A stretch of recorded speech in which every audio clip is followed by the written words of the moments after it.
यह सुनकर मोर बहुत दुखी होता है और वो जंगल को छोड़कर चला जाता है। दूसरी तरफ बादल यह सब देख रहे थे और बादलों को बहुत तेज गुस्सा आता है और वो अपने साथी बादलों से कहता है, अब मैं इस जंगल में कभी भी बारिश नहीं करूँगा, चाहे यह लोग कितना भी कहें, पर अब इस जंगल में बारिश कभी नहीं होगी।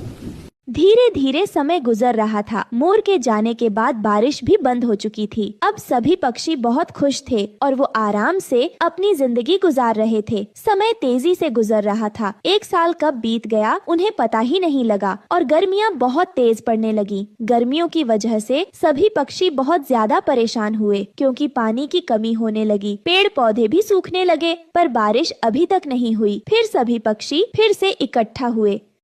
अरे भाइयों, बारिश क्यों नहीं हो रही है? अब तो पूरा 1 साल हो गया है। कालू, अब तुम लोग बारिश की क्यों चिंता कर रहे हो? वैसे बारिश तुम्हारी वजह से ही तो बंद हुई है।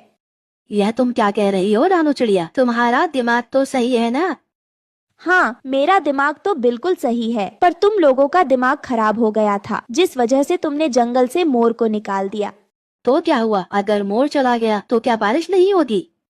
नहीं होगी। लगता है तुम लोग भूल गए हो पुरानी बातें।